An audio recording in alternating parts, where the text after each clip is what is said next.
I've had a few days of distraction here. Let's get back to business. Let's take a quick look at my new haul of stuff. So this is a Daihatsu Miura TRX6 Evan something. It's the 4-wheel drive model. This is a Suzuki Wagon R wide. This is not a K. It's bigger, it's got a 1000cc motor. And today, let's take a look at my Suzuki Jimny. This is a JA22W. This is what we're going to focus on today in this video. All right, let's get this up front, away from the sun, because I don't have room right now. Cold start. It starts right up.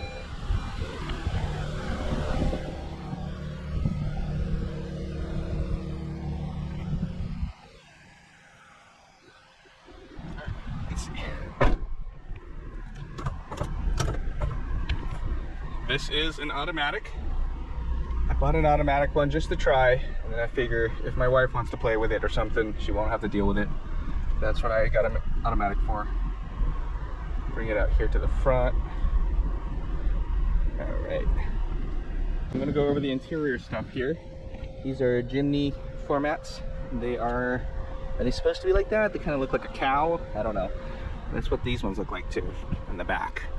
So the rear seats look like they're mint. This is a 1996, so this is 28 years old. This one has 126,481 kilometers on it. That's roughly, what, like 85,000 miles or so, something like that. Look at this. It is mint back here. There's almost like no wear. Same with the passenger seat. There's very minimal wear on the passenger seat. I can see this little scuff mark here, probably from something being like moved over or something. I'm not exactly sure, but there's nothing there. The driver's seat left side bolster has a little crinkle in it, but not the right side bolster, which is a little bit weird. And this, oh, these are like pleather or something, but no wear on that overall. The only bad part about the interior upholstery is this. The prior owner must have been a smoker, and this is just a drop. Just burned a hole right there.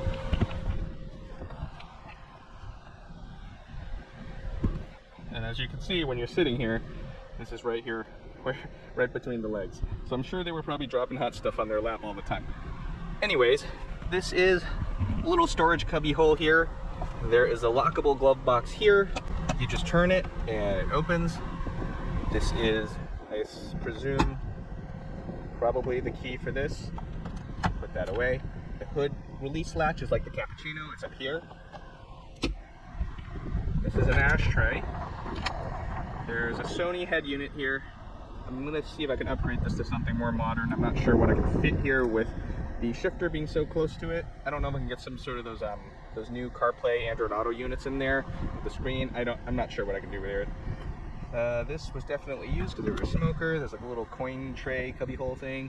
The AC works, it blows cold. It's not the coldest, but it's not bad. This one has rear defrost. The light comes on. This is the rear wiper sprayer. That's the fog light button. Everything seems to work on this car, which is really good. Is this, Jesus. All right, so they put an LED in there. Okay, let's see. The windows look good. There's no cracks, chips, or stone or anything. I gotta clean all this gunk off. I don't know what this is. This is like a weird glue they used to tape the papers on. This one has the window guards on both sides. The pop-up windows are really nice. I like this kind of windows where the airflow can come in and just come straight back out. Since the engine's still running, I'm gonna come up front here and take a look underneath. This is on this side. That's a little different. What's wrong with the hood? The hood is really heavy. Is this steel or something?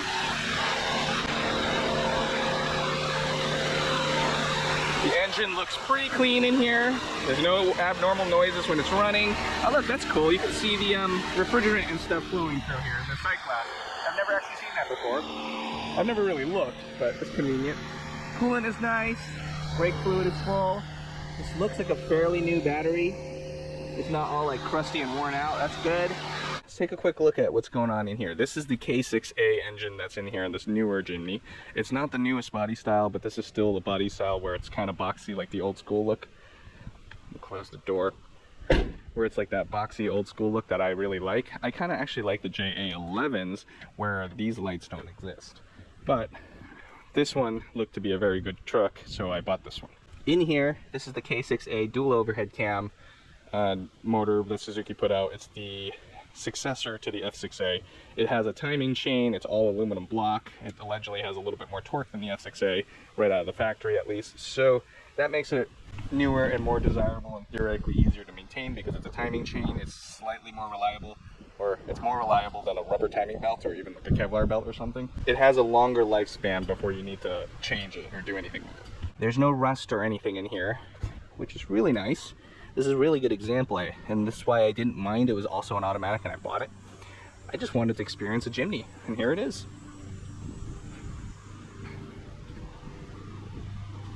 You can tell that this car has definitely been resprayed at some point in its life.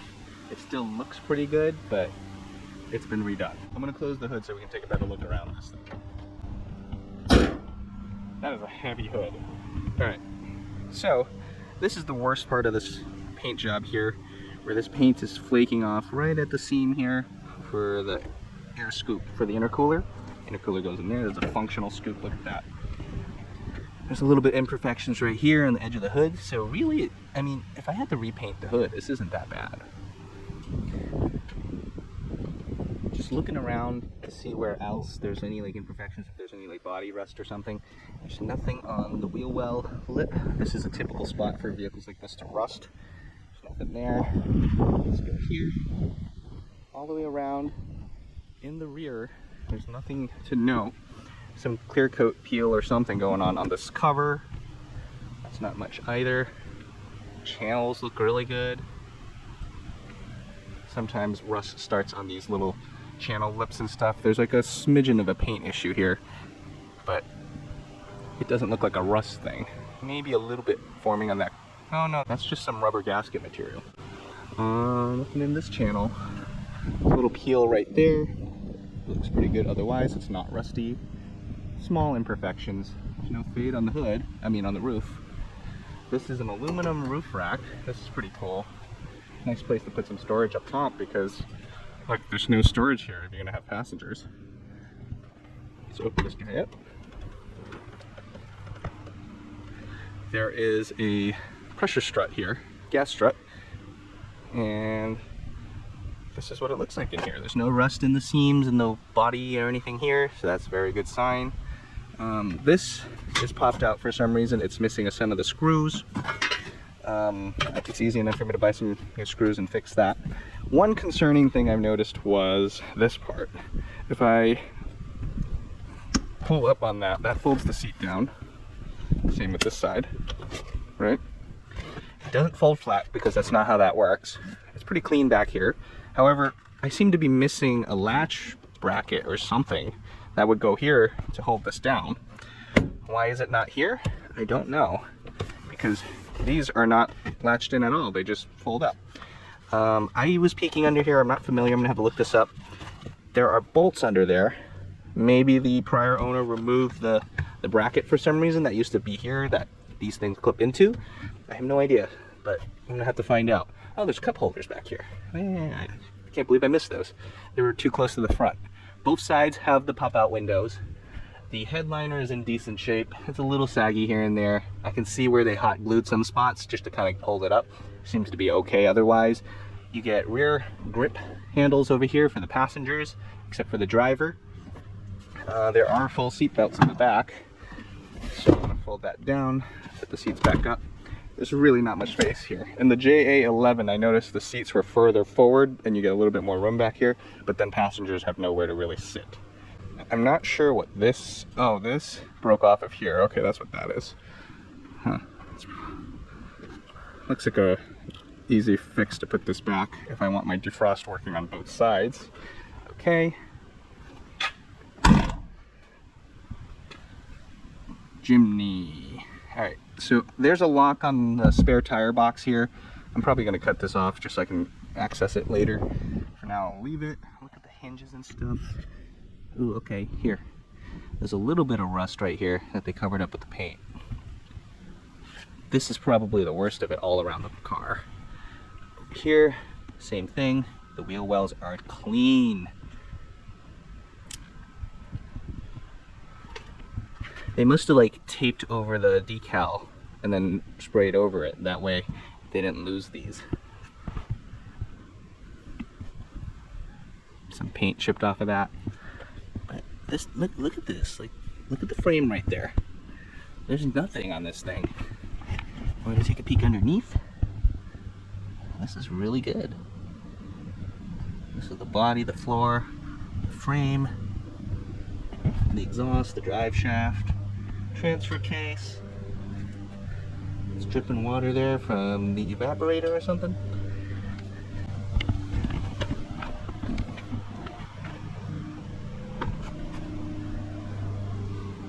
Everything looks super easy to access and maintain. That's good. That's very good.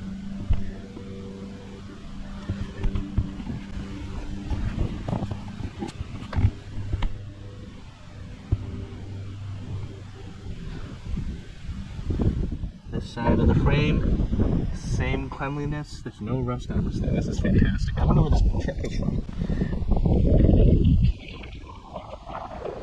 Let's take a quick look at the doors. So the door opens up. It's held on to the car by the strap here so you don't over swing the door and, like, I don't know, so those hinges technically keep going. So this is kind of like the Jeeps, I guess. Like, it's probably intended for you to just unscrew this to remove the strap. You can drive it with the doors open or something. It's not as easy as the Jeeps here because it's not a pin where you can just take out the pin and remove the whole door. You probably have to unbolt it, and they've since sprayed over it with paint. So, I'm probably not going to do that anyways. Let's take a quick look at interior space for sitting and stuff. I just found the jack tool right here under the passenger seat. There's adjustable sliding rails for passenger and for the driver. You can hold this handle here, grab, step in. I am 5'9", 5'10"-ish, so good amount of headroom here. This is good. Seats are relatively comfortable. They're kind of like a small bucket seat, not really, but there's some very small side bolsters down here. They don't really hold me in, but overall it's a comfortable seat. It can recline. Oh, wait, let's see. There's actually a decent amount of leg room for the passenger in here. So, oh, the seat can go down pretty far. I'm already crushing the rear seat, so I think that's as far down as the seat reclines, which is pretty cool. Take a quick nap in here sometimes. For getting into the rear, you will have to close this. When this is folded fully forward, the seat will also freely slide. And look, attention to detail here, setting this up where nothing actually touches when it does this. I had a Land Rover Discovery 2 once. This is as big as the hole as you're gonna get to step into the rear there. It's about maybe 5 inches wide at the lowest point and maybe a foot or two wide at the top. It's the best way to do this. I have a roof rack. Would it be better to step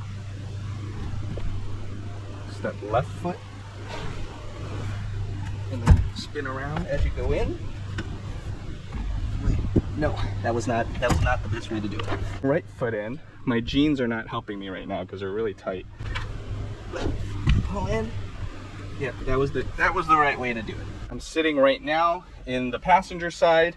These seats are just as comfortable. However, once the seats are pushed back, you're not gonna have like this free leg room to kind of sit and chill. This is what it looks like with my feet down because that seat is folded up. But realistically, this is what it's gonna look like when someone else is sitting in front of you.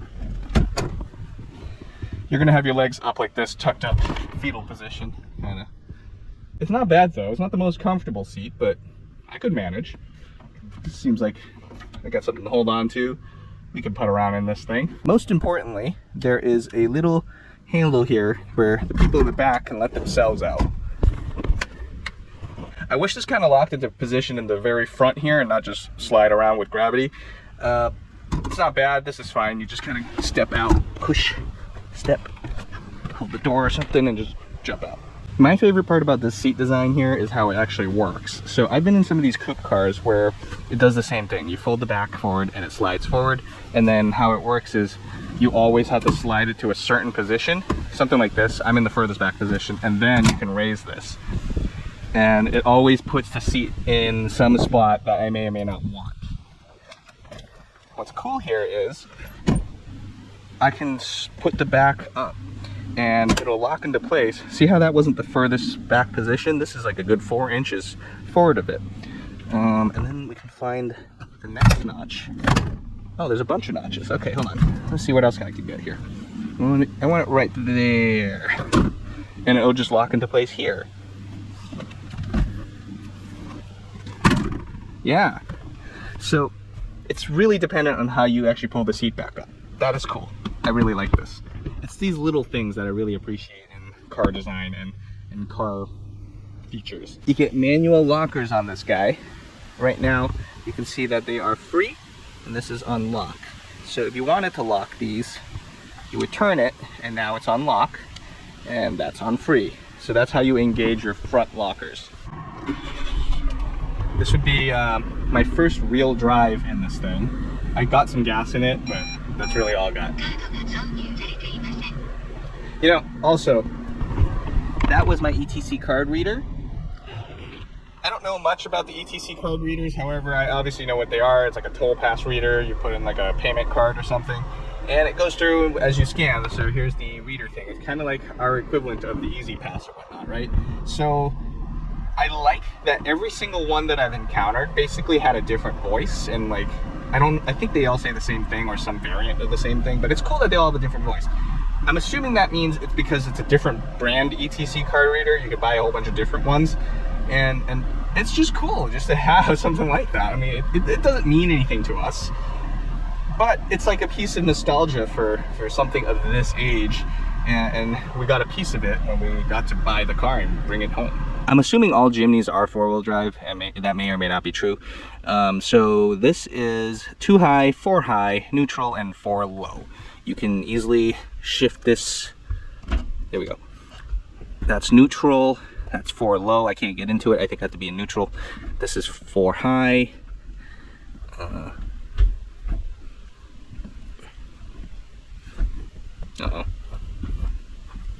I also gotta fix that. Let's see. So yeah, I had to go to neutral. So this is neutral.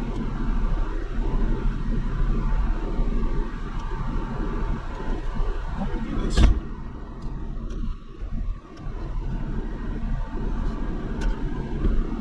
Is that too high? This is 4. And this is neutral. Right? Let me make sure I got everything. Alright, I'm in drive, but we're free spinning because that means this thing is in neutral. So I'm gonna put that back into neutral. This is 4 high, and this is 2 high. And there we go. We're in 2-wheel drive. Let's give this a stroll outside. They have power steering. That makes for easy steering. This is nice. Let's see.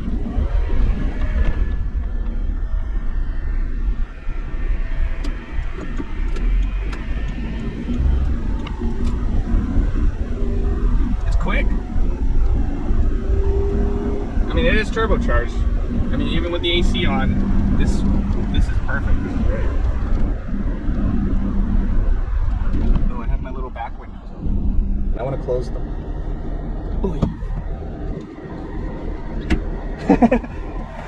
Oh, that's cool. That's cool. Just lay down and move everything you need to move. All right, let's go. First impressions of driving this. This is actually my second time driving a JA22 Jimny. I actually got to borrow Mendy Imports. David, thanks for letting me drive it last time. He had a 5-speed one, and he also had a roof tent at the top, and that thing was really wobbly. Let's see if this one's any more wobbly than his, just to see if that's just the nature of these cars. I'm just driving down here. There's no abnormal noises or anything. No, not many rattles. Something is squeaking on the door, but it's a really small rattle on the door. It's kind of like just it's moving or something. I just found that the rattling earlier was because the door wasn't closed all the way. So there we go. I'm going over some bumps here, some rough areas. Ooh. Yeah, you guys moved. It's not the smoothest riding thing, but it's not bad. It gets over the bumps pretty good.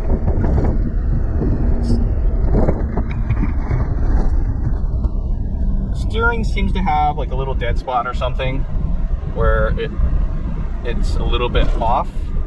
I'm not exactly sure if this is the issue I've discovered already. I'll go over that in a bit. But the power steering is real nice. It moves around, makes steering very good. I think I've already said that. I'll go this way. Oh, my phone just went flying. Okay. So let's try a little bit of a quick turn. Yeah, this is an SUV. Yeah, you're not supposed to turn it quick, but sometimes you gotta do what you gotta do. I just want to see. All right. I think it took that pretty well.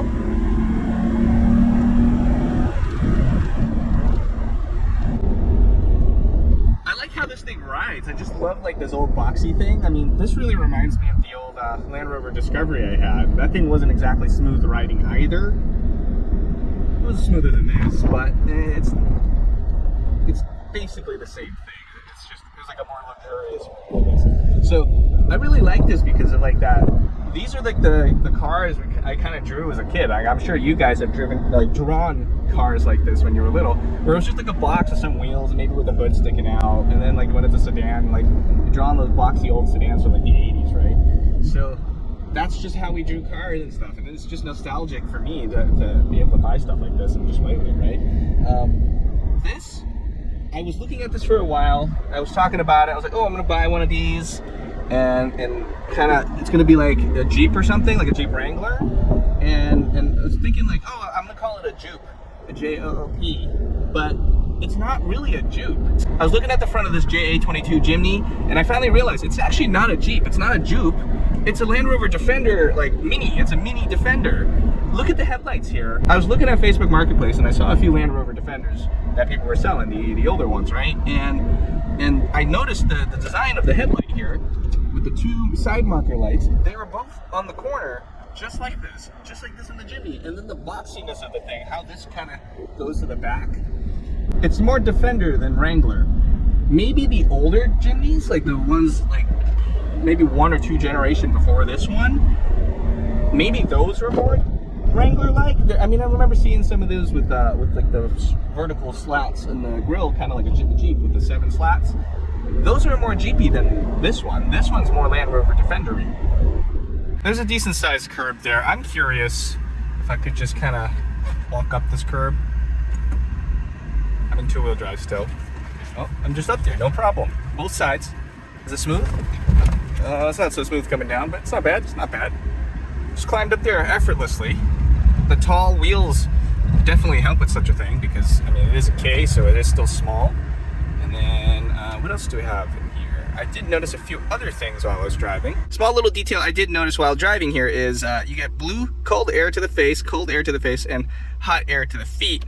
Hot air to the feet, hot air to the feet. It doesn't specify for defrost the window, but I tried it. You do get cold air. I don't know if you get hot air. I'm not interested in trying that right now. In some of the vehicles, like the AZ1, the AZ1 only blows cold air here, but there's no indication of how it works unless you knew that. So you would think like, oh, I don't get heat up here. It must be broken or something, right? So that's cool. They did specify that here. Another important thing to note here is also that the sunshades do help block out the sun. And most of the K cars I've driven, this completely obscures my view. This is still okay because of how the windshield is vertical and there's still a decent amount of space for me to look out here. Bonus is something nicer. You can fold it out to block the corner in case the sun's over here attacking you. Same for the passenger side. I also want to note how easy this car is to maneuver around just because of its shape and how these mirrors are. It's so easy to just get it in and out of wherever you need to go because it is just small and simple to navigate.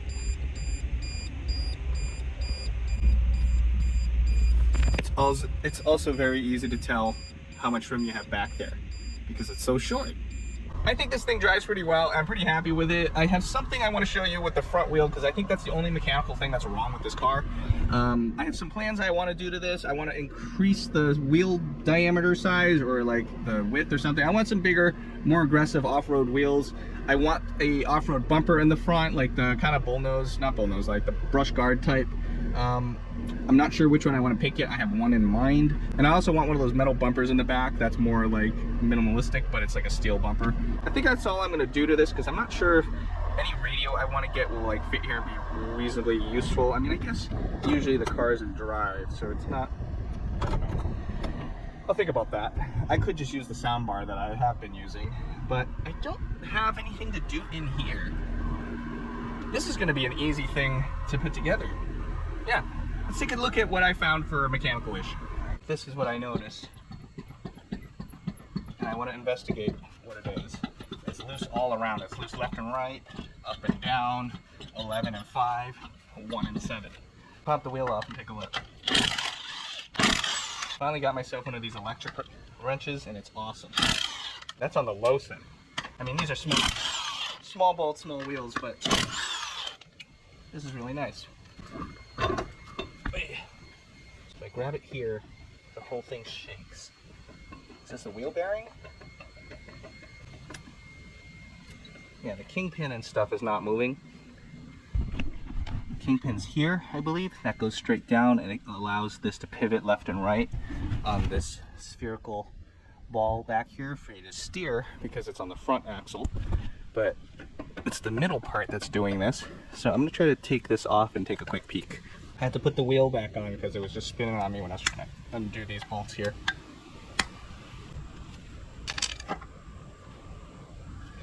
Okay. Anyways, that's not supposed to move. It's definitely moving.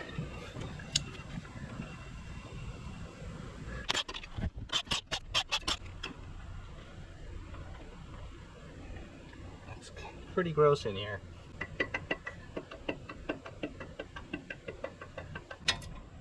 Okay, so this whole thing is moving. Let's see if it's just the rotor or something. How does this come out? You know, I did something stupid. What? When I was doing Wendy's Odyssey, Yeah.